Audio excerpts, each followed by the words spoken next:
Good morning, everyone, and welcome to my podcast. My name is Lynette. Today we're going to talk about what if you're wrong? What if you're wrong about the way that you process and think things? Last week we talked about it's not what you think. So this is kind of a spin-off from that, but it goes a little more in depth. Wrap your head around this.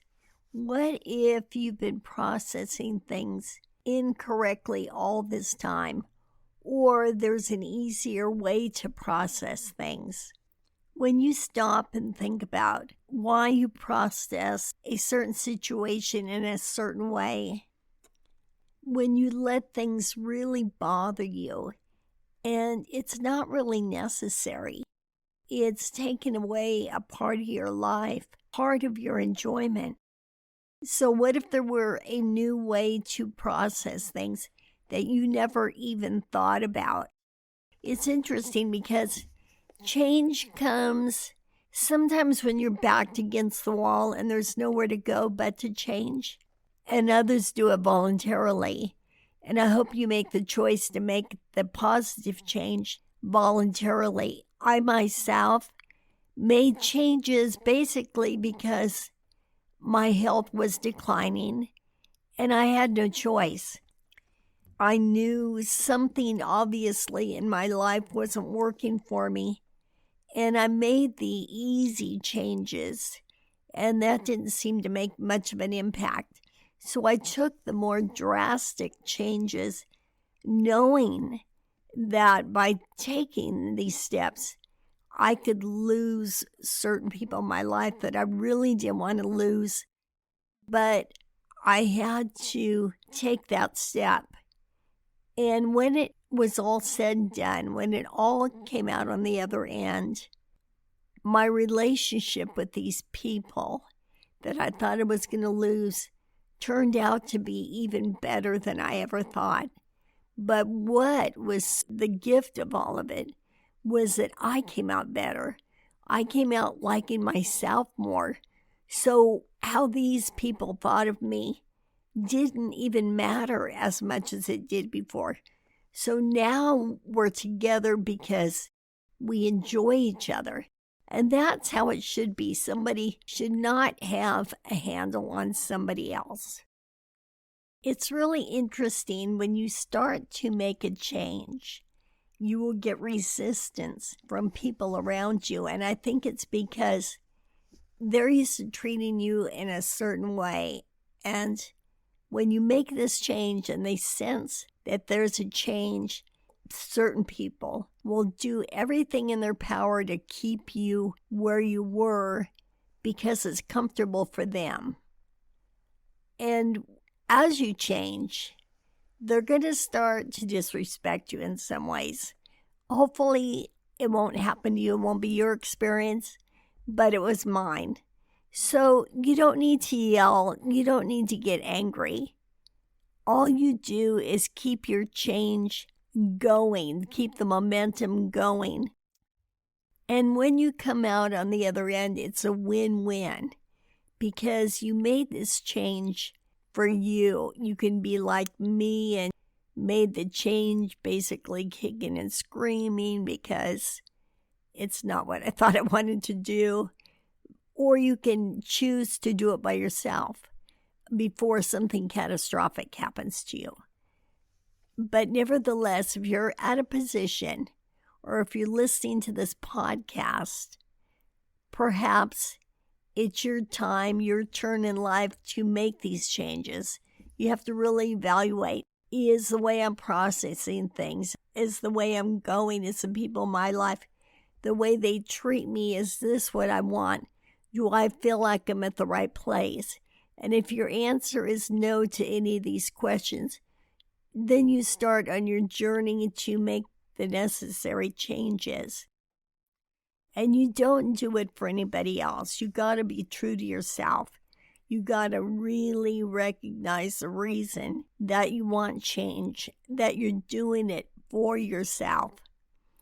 And a wonderful benefit that comes with it is that people start seeing you and treating you different. And actually, you draw different types of people to you that are more compatible with who you are.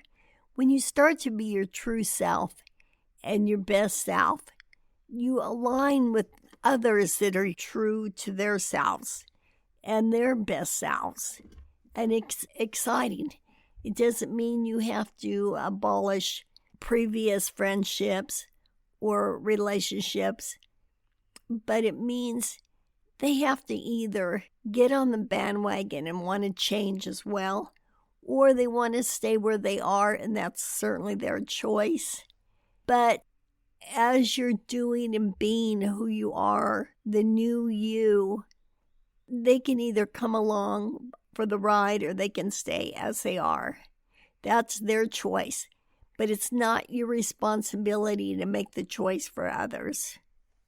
I know I brought this up before, but as silly as this sounds, my thing was I had a nickname when I was a child. And actually, it's kind of cute. And I would probably embrace it to this day as a warm, fond memory because my father used to call me this name.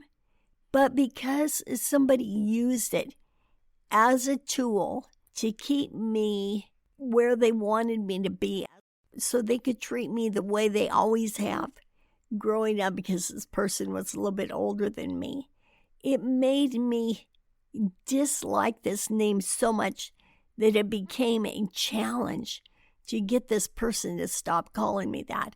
And unfortunately, they will use any tool possible to keep you from growing, from changing, because that means if they want to come along with you, they either have to change and get out of their comfort zone or stay where they're at. I mean, again, the choice is theirs. But for the sake of this podcast, we're not really talking about others. We're talking about you. We're talking about change, and you don't need to make a conscious effort and say, I'm going to change my attitude about this, my attitude about that. But as you embrace life and as you learn to enjoy your own company more, you automatically start changing. It's not anything that you put a timeline on or think, now I'm going to stop doing this. It's not like a diet where you're going to quit sweets or whatever. It's changes that the universe or God or both give to you. Once you make a decision that you want to change to be the person that you're meant to be, I believe God gives you the tools. And it's a process. It doesn't happen overnight. And as you walk forward in life, you will start to notice these changes. And you will look behind you and say, wow, I changed more than I thought it would. Or a situation will come up that used to devastate you, and you're shocked on how gracefully you handled it and how it really didn't affect you in the way that it used to affect you. So this change is really a win-win, and it's part of what we've been talking about. We've been talking about being your best self, being your true self. And I think we all have that in us. And it's circumstances in our life that have made us who we are today. But again, you need to look at that and think, is this working for me? Am I processing things correctly? How often am I getting angry? How often am I hurt by what people say? All these things you need to look at. And maybe in some areas, you could start the change and start to look at things in a different way that used to devastate you, that will no longer devastate you. Therefore, you're going to have more joy in your life. And you will get the respect that you deserve, because you can't demand respect. It doesn't work that way. You have to embrace you, and people start to give you that respect that comes with it. It's actually a very exciting journey. And you don't know ultimately what the outcome is going to be. So as you prepare for this new journey, this new way of viewing things, make sure you're doing it for the right reason. Make sure you're doing it for you to make things better. To say to yourself, I'm being hurt too much. I'm obviously looking at something in the incorrect way. Because life shouldn't be so hurtful. And if it's just a matter of tweaking our thoughts, tweaking how we look at life, how we carry ourselves, you want to make changes because you want a permanent, perfect change. Because you want your life better. When all is said and done, you come out on the other end and you come out a better person. I think everybody's journey is a little bit different, so I can't give you step-by-step instructions. This is something that is part of life. But I think, first of all, is recognizing how you're processing things. What kind of feedback you're getting from other people? Are they not respecting you? Are you feeling hurt more than you need to be? And if this is true, and you want to make these changes, you start by first praying about it, because God has made us. He knows what journey, what paths we've taken in life that might have made us feel the way that we feel, the way that we're acting right now. And you need to trust Him to undo whatever it was that caused the incorrect thinking, whatever is causing heartache, and move forward with a new attitude, with a new lease on life. And the exciting end result is you respect you. You enjoy spending more time with yourself. But a little icing on the cake is people around you end up respecting you more. You become more magnetic. People are more drawn to you. And those that used to treat you in a certain way and kind of pigeonhole you to keep you like you were, realize that they can no longer do that. And it becomes more of a relationship of mutual respect instead of a relationship of one trying to control the other. As you approach this journey, I wish you much success.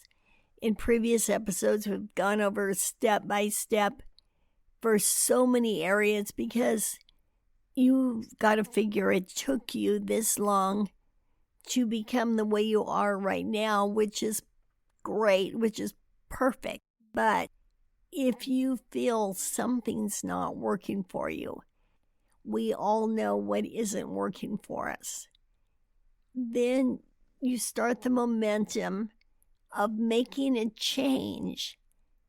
And it's not the kind of change that dieting brings, or changing your hair color, getting new makeup, whatever. It is an internal change. But ironically, it does show on the outside. It shows on the outside in more of a spiritual way.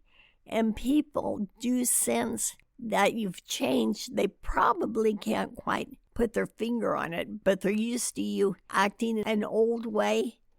And when you stop doing that, I think they realize that you have made this change, that you're more of a confident, well-rounded individual, and therefore they need to treat you as such. With that being said, I wish you all a great week, and I will talk to you later. Bye-bye.